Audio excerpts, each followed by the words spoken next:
But let's go. Let's talk about that card. Let's talk about UFC that happened in the T-Mobile Arena in Las Vegas. We'll go over the main event first. My notes here as I'm regrouping. So the main event we have Alexander Pantoja versus Kai Asakura from Japan. Well, Alexander Pantoja defeated Kai by submission in the second round, 2 minutes in and 5 seconds. I watched that I watched the fight. It was anticlimactic, as you know. Some people love the art of engulfing and strangling and submission because it's more of I impose myself on you. But it was just my man Alexandra was setting traps, and the Japanese guy Kai was doing great, but Alexander imposed himself, got the submission, and it was done with. Let's see who else is on that lineup. My biggest draw, actually, before I talk about the welterweight fight, which I really didn't watch these two fighters fighting, but I'll give you I wrote some notes on that particular fight as I watched it. Of two fighters that I had no prior history of watching. But let me pull these notes out. Give me a second here. It's your showcase fight night in the UFC. Showcase fight. Like I didn't know a lot of the people on the main cards. I'm like, who's this? Who's that? Is the UFC lacking in the area of like the star power right now? Because we've covered a few UFC big fights events where we're having like we had some of the overseas fight nights, and I guess we're not having the characters or the that are just keeping you in the game, intrigued to make sure, hey, next time they fight, I'm gonna be watching. You know, like if you have if you have a small roster of superstars like the UFC, and your last big fight night was 309, and you had Jones Bones fighting. How big? I mean, everything after that is anticlimactic. Like, give me. I hate even to say, get McGregor out of retirement. Get somebody who's gonna bring some butts to the seat, some eyes to the pay-per-view. It was a stacked up week of fighting. Like, come on, UFC, put yourself in there and let's get some. But anyways, respect to the fighters that still showcased and were on the main event. I'll talk about the welterweight division. We have Shankat Rahamonovich versus Ian Machado Gary. Well, Ian Machado Gary, he has 8 wins, 0 defeats in his whole mixed martial arts career. In the MMA, he has 8 and 0 defeats. So he's a bad man. He beat Rahamonovich. He beat him by decision. Went to the judges. It was 48, 47, 48, 47, 48, 47. It was a sweep. It was a unanimous decision. Respect to Ian Machado Gary. Looking at your record, he must be a top contender, but I missed him and I really didn't follow because their roster, like I said, it's small, but it's not that small. I'm saying it's small in stature of stars. You know, that's the thing. When boxing has so many sanctions, so many belts, there's stars everywhere. It's like you don't need one person to drive the vessel that will bring eyes to the seats. Even if boxing, they say, is dying, but I think this is the healthiest boxing has been in the last 6 years when we had to wait for only Floyd Mayweather to be the premier card. Right now we have Tank. Even the women, and even, I hate to say, even Jake Paul is bringing out people, People are wearing mink coats to fights. UFC, you don't see people coming out with mink coats. Maybe, I don't know. But, it's a special feeling when boxing is in a healthy place and UFC is in a healthy place because UFC was that sport about 4 or 5 years ago. And they dared to be great during COVID, being the first sport to come out and fight during the restrictions. So I don't know what's happening. Are you feeling the switch, the dynamics, or we don't have a Conor McGregor? We don't have a roster with John Bones is still in the mix. We don't have it's a lack of star power right now in the UFC. We've covered several events over the past few months where and the stars are getting beat. The Well, stars are and getting that's good for parody of any sport, right? But it's the names, right? Like we yeah, can drop name drop Teofimo, Usyk, Usyk, Shaq. Tank, Shakur. There's just boxing is Hey, giving us what we need right now, and then the infusion of help. turkey. We're just seeing a shift in the dynamics right now, and that's everything's seasonal. UFC will have their moment at the same time. Do you think the UFC have done a good job giving us what we want? That you burnt the candle on both sides. Now the most electrifying person, the style benders, are all been beat up. You have Pereira, yes, that's your joker, right? You could throw Pereira on a card. You guarantee Pereira is gonna do something. But how many of those do you have? Are you gonna put a Sean O'Malley? We don't even have Michael Bisping, man. We don't even have BJ Penn. There was a time where you had some people that pushed that needle. But anyways, I won't go into this. Let me go into the fight that actually brought me to watch this card, which is Cyril Gunn. He was former interim heavyweight champ. If you remember, he was that guy that fought even John Bones and John after he fought John Bones, he went back to France and he had to work on his grappling because John Bones just smothered him and just imposed himself. I think that was one of the first few fights John Bones was fighting at heavyweight when he came back from his other weight categories. Cyril Gane is a very dangerous fighter. He's a very tactical, precise striker.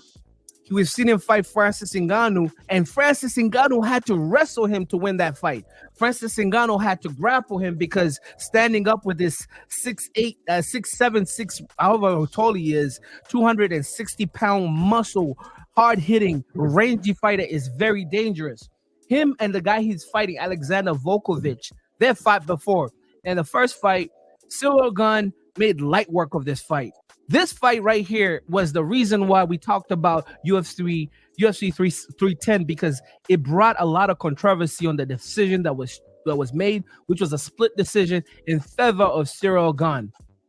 He was actually losing that fight, and the veteran fighter Alexander Volkovich actually should have won that fight.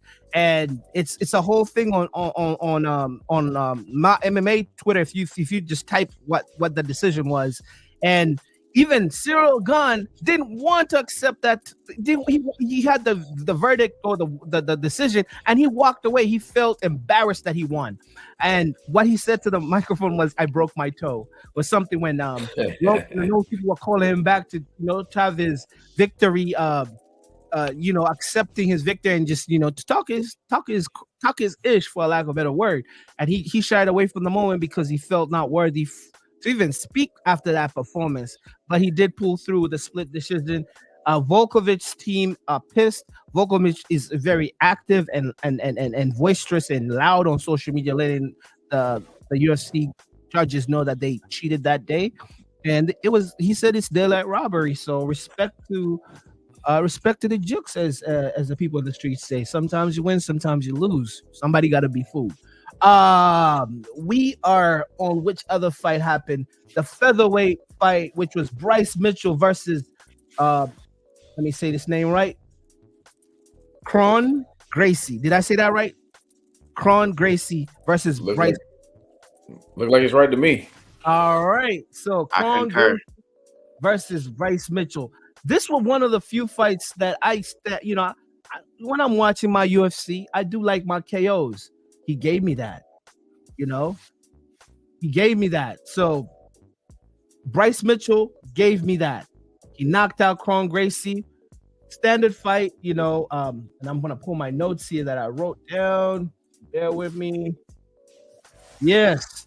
So this fight started between two grapplers. Actually, I think this was the first time Bryce Mitchell knocked out somebody. I think it was the first time, and I have to look at my notes to make sure if it's the first time. I expected Bryce Mitchell to do a lot of ground control. I never expected him to be striking because, I know Bryce Mitchell as particularly a good wrestler, a good strong fighter. He's a pressure fighter, and then he knocked him out 33 seconds into that round with an elbow. But if I go over my stats that I put down, Bryce Mitchell landed 72% of his significant strikes. That's 26 out of his 36 hits that he had. And Gracie, if you know the Gracie family, you know about what they are. They don't fight standing up. Their fight is on the ground. That's where they want to be. So, Kron Gracie, Brazilian Jiu-Jitsu legacy. If you hear the Gracie name, you know that's a legacy name. Right. You know what they're gonna do. They're Brazilian Jiu-Jitsu people. So, looking at significant strikes from Kron Gracie, I don't know if you guys could give a wild guess. How many strikes do you think a Brazilian Jiu-Jitsu fighter would have before they get snatched in a fight that ended in the third round, 39 seconds into it with an elbow? How many strikes do you think? 5. Single digits. Yeah, there you go. You guys know what you're talking about. It was 6 significant strikes. 6 significant strikes out of 31 attempts. And you know, a lot of those are feints, fake, you know. So 6 strikes out of 30. Are you kidding me? 6 strikes out of 31 attempts. So, anyways, it was all written with the evidence of he's a Brazilian Jiu-Jitsu guy. He wants to take you to the ground. He wants to find his way around how he can put you in a lock or do some ground control and do his thing. So he was Mitchell did a great job defending takedown attempts, and he also did takedown attempts of his own, and he also did a good job controlling and maintaining the ground control with a good known legacy name like a Gracie. So respect to you, Bryce Mitchell. What else do we have on the docket here? We have one more fight and we'll conclude this. We have my notes for that one. We have Doho, the Korean Superboy, Chow versus the train, Nate Landwehr. If I'm saying it, Landwehr, back there, he goes by the train. Well, this was another knockout. And they call him the Korean Superboy. That's a cool ass name, the Korean Superboy. Boy, they come up with these names, man. The Ring Tiger, the Korean Superboy. But it was a TKO victory in the third round. Very dominating performance. Going again to my statistics that I wrote down when I was watching the fight, my man Chow landed 78 significant hits, and he threw 116, both punches and kicks. And he was accurate with those hits. You can see the numbers: 78, 116. The percentage is 67. That is actually a great percentage because there's some with the feints, the movements, and everything. That's a pretty good percentage. And then the other dude, the train, on the other hand, those numbers don't look too good. 25. So he was washed. He was mollywopped. 25 significant hits, and he was throwing 67. So you're going against somebody that threw 116 and you threw 67, and you only landed 25 of those 67. That's a whopping low 37% accuracy. Yeah, he got beat. He did a little bit of ground control. Fight ending sequence. A sequence was in the third round. It secured the TKO. Just you rain punches on a dude that is helpless, and the referee had to come and stop it. And that is my vision and what I saw of UFC 310.